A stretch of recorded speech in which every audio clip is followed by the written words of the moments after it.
Baiklah anak-anak, kita masuk pada materi kelas 12, yaitu sifat koligatif larutan.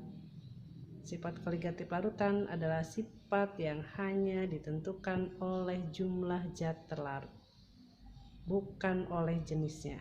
Ulangi, sifat koligatif larutan adalah sifat yang hanya ditentukan oleh jumlah zat terlarut, bukan oleh jenisnya. Ada 4 yang kita bahas nanti di sini. Yang pertama adalah penurunan tekanan uap, yang kedua kenaikan titik didih, yang ketiga penurunan titik beku, yang keempat tekanan osmotik. Baik, kita mulai yang pertama, yaitu penurunan tekanan uap. Dari keempat materi ini kita selalu tidak lepas dari konsep larutan. Larutan adalah campuran dua zat yang bersifat homogen. Dalam larutan selalu ada pelarut dan ada zat terlarut. Oke, mulai dari penurunan tekanan uap. Ibu contohkan air. Siapkan air 100 ml, kemudian panaskan. Maka air akan menguap.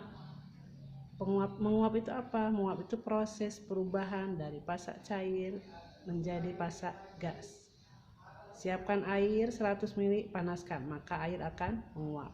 Nah, yang kedua, siapkan air 100 ml tapi tambahkan 1 sendok gula, maka sama akan menguap. Gelas pertama hanya berisi air, gelas kedua air dan gula. Sekarang pertanyaannya, apakah proses penguapannya akan sama?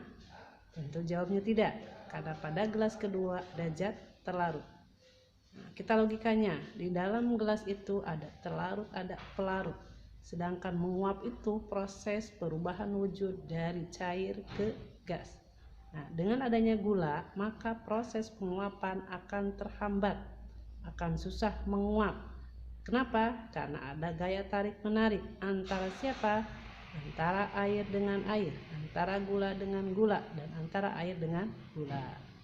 Maka proses penguapan air dibandingkan dengan air dan gula, mana yang lebih gampang? Yang lebih gampang adalah air. Air disebut pelarut, gula dan air namanya larutan. Jadi mana yang mudah menguap? Yang mudah menguap adalah pelarut. Kesimpulannya, pelarut lebih mudah menguap dibandingkan larutan. Kita balik pada pertama. Tadi air kalau dipanaskan maka air akan menguap. Pada proses penguapan tentunya ada tabrakan antar molekul, ada tumbukan antar molekul, sehingga di situ terjadi tekanan uap di dalamnya. Nanti kalian baca yang jelas apa sih tekanan uap. Intinya kalau ada penguapan berarti ada tekanan uap. Air mudah menguap, sedangkan air ditambah gula sukar menguap. Berarti mana tekanan uap yang besar? Tekanan uap yang besar adalah air. Sedangkan air dengan gula tekanan uapnya lebih kecil. Berarti tekanan pelarut lebih besar dibandingkan dengan tekanan larutan. Contoh, kalau air misalnya menguap tekanan uapnya 1 atm, maka tekanan uap air dengan gula pasti di bawah 1 atm. Berarti ada penurunan tekanan uap. Sehingga pada materi ini judulnya adalah penurunan tekanan uap. Nah, coba kalian nanti tulis, kemudian buatkan persamaannya. Kalau misalnya air tekanan uapnya adalah P0, kemudian tekanan larutannya adalah P, berarti persamaan penurunan tekanan uapnya adalah P0 dikurangi P. Silakan kalian tulis dulu, kemudian kalian simak baik-baik, lalu kita akan latihan.